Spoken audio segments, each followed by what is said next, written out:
Bonjour mes chers lions, je vous remercie de me retrouver pour cet horoscope du mois d'avril 2016 sur lequel on va bien se pencher dès à présent.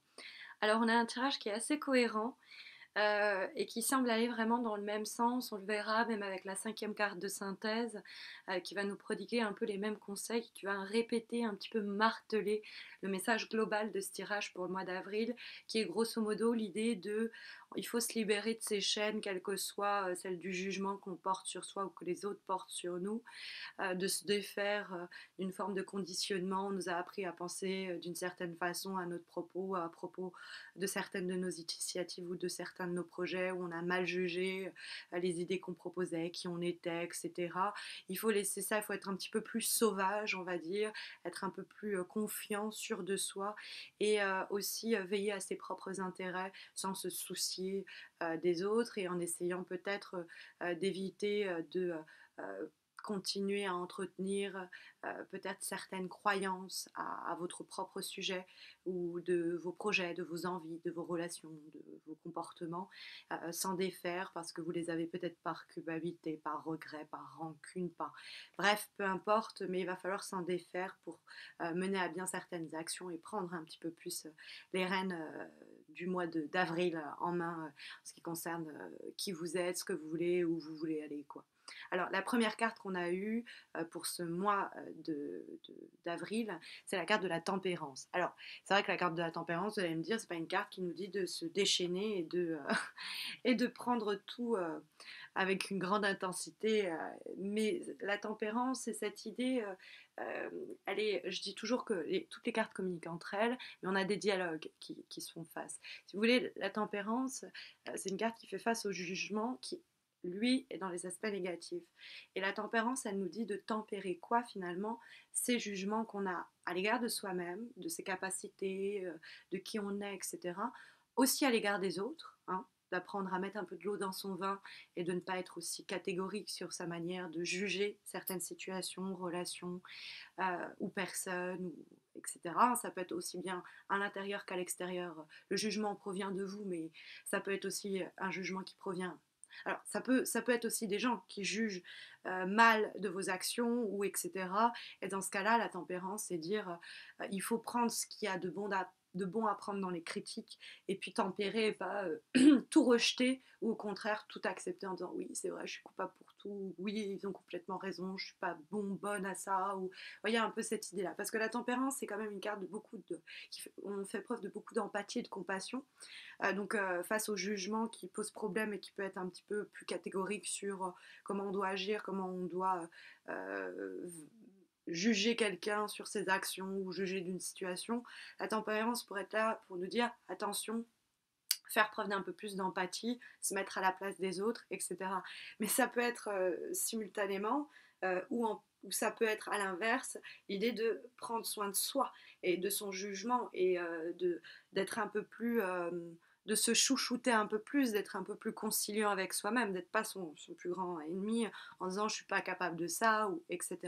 Donc, quelles que soient les situations dans lesquelles vous allez vous trouver au cours du mois d'avril, la tempérance vous dit de relativiser un petit peu, de ne pas rester sur un tableau un peu manichéen de la situation, de voir, il y a peut-être l'idée de peser un peu le pour et le contre, hein, mais justement de peser ça avec équité, quoi, avec un équilibre sur eh bien, les jugements que l'on pourrait avoir. Parce que le jugement, alors d'une part, c'est l'idée aussi de se libérer. Hein. Quand la carte est dans les obstacles, on pourrait avoir l'impression qu'on alors l'impression où c'est une réalité, on pourrait avoir des difficultés c'est étrange pour le lion, mais de se libérer, de se délivrer de certains jugements de valeur, de certains systèmes de valeurs à son propos ou au propos de certaines initiatives, etc., qui pourraient restreindre notre monde, restreindre notre potentiel, restreindre notre horizon, nos projets, etc. Donc faire attention à ça et être un petit peu plus conciliant avec soi-même ou avec le monde extérieur. Mais c'est aussi l'idée quand même d'apprendre à se faire confiance, quoi. Avoir un peu plus confiance en soi ou en ses idées. Parce que la carte au-dessus du chariot, c'est une carte où justement on prend les commandes hein, de projets, de situations. Alors c'est vrai que c'est une carte qui va d'une part symboliser les déplacements, et donc qui va dire que au cours du mois d'avril, il est possible qu'on soit amené à bouger, notamment dans le cadre professionnel. Dans ce cas-là, il faut accepter, il faut y aller, il faut suivre le fil de l'eau, quoi, le courant, et se laisser porter par les événements tout en essayant de mener, si vous voulez, il faut que ça réponde à certains objectifs, parce que le chariot, il part à la guerre, entre guillemets, il part à la conquête de nouvelles terres, mais il part pas comme ça sans savoir où il va. Il sait où il met les pieds et son action est dirigée. Son voyage, c'est un trajet parce qu'il y a un itinéraire très clair. C'est pas le mât ou le fou qui part, mais il ne sait pas exactement où il va. Le chariot, il prend acte de la situation et du chemin qu'il doit emprunter pour obtenir ce qu'il désire. Hein. C'est en vue d'atteindre ses objectifs. Alors le chariot, c'est aussi cette idée, vous avez vu, vous avez deux chevaux, on en a un qui est noir, un qui est noir, un qui est blanc, et ils partent tous les deux dans des directions différentes. Et donc le boulot du cavalier, ça va être dire, ok, il faut que ça aille dans le même sens. Donc ça peut être, on a des envies et il faut que nos actions soient en accord avec. C'est-à-dire qu'on peut dire, ouais, j'aimerais bien faire ça, mais derrière, il faut que les actions, elles s'accordent et qu'elles aillent dans le même sens que ça pour obtenir un petit peu de... alors, soit d'autonomie, soit, par exemple, c'est une carte qui symbolise le travail dans son ensemble. Et comme il y a le diable qui vient lui répondre, ça peut être, on veut de nouvelles responsabilités, on veut un nouveau job, on veut une nouvelle promotion, etc.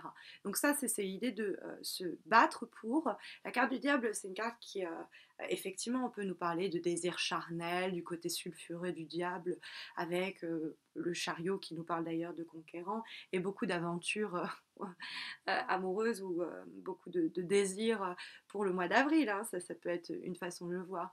Mais le diable, c'est cette idée aussi de... Il y a une forme d'égoïsme dans le diable, mais qui peut être encouragée, c'est-à-dire qu'il est temps de faire fi des mauvais jugements des autres ou de son propre mauvais jugement à son égard, d'avoir un peu plus confiance en soi, parce qu'il y a l'idée dans l'égoïsme, il y a l'idée d'ego, et c'est l'idée de mettre en avant soit ses capacités, c'est pas fanfaronner, mais c'est pas hésiter à dire ouais, je sais ce qu'il faut. Il y a le côté un petit peu on est rusé, quoi, on est malin et on obtient ce qu'on veut. C'est une carte très intense qui peut même nous parler de rentrée d'argent, d'investissement fructueux, mais c'est l'idée d'être sauvage entre guillemets, très avec le diable. Si on a envie et si on a bien dirigé son attelage, on obtient ce que l'on veut. Hein. Mais c'est vraiment aussi si on respecte l'idée de faire fi des jugements que l'on a ou que les autres portent à notre égard. Et pourquoi je disais ce côté sauvage? Parce que la cinquième carte de synthèse, on a la carte du conditionnement. Pour le traduire. Le conditionnement, vous voyez, la carte est assez éloquente. On a un lion. Un lion qui est déguisé en agneau, là, on l'a mis dans les agneaux, on l'a mis au sein de cette meute d'agneaux.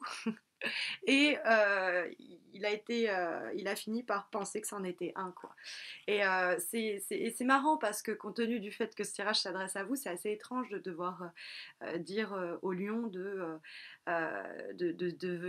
d'avoir de la poigne et d'y aller franchement et de faire de passer outre le jugement des autres, parce que le lion, c'est quelqu'un qui rugit, c'est féroce, c'est indépendant et c'est libre. Et on a justement la carte du conditionnement qui dit oula, qu'est-ce qui se passe? Va falloir se regarder dans le miroir et se dire mais qu'est-ce que les autres m'ont mis dans le crâne et m'ont amené à penser sur moi, ou quelle situation m'a entravée et m'empêche de reprendre le pouvoir, quoi. C'est l'idée de on a peut-être été un peu anesthésié par des relations, des situations, des événements, et là on se réveille, quoi, de tout ça, et on se réveille en tant que lion, hein, ce que l'on est, féroce et rugissant. On se fout de l'opinion des autres, par exemple, et on avance pour nous et par nos propres moyens, quoi. Donc je la trouve très forte pour carte de synthèse contenu. C'est la carte du tarot d'Oshozen, en fait, c'est une relecture du tarot de Marseille de façon spirituelle, et c'est une carte qui vous invite, sur laquelle le tarot vous invite à méditer pour le mois d'avril, et compte tenu de la teneur du tirage, c'est intéressant. Voilà, et bah écoutez, je vous invite à me retrouver sur Facebook si ce n'est pas encore fait, parce que sachez que j'organise chaque mois un concours pour vous permettre de remporter un tirage personnalisé gratuit. Et puis, n'hésitez pas à vous abonner à ma chaîne YouTube si ce n'est pas encore fait. Je vous retrouve à la fin du mois d'avril pour les horoscopes du mois de mai, j'espère en tout cas. Je vous souhaite à tous et à toutes un très bon mois d'avril et j'espère vous retrouver très vite. À bientôt.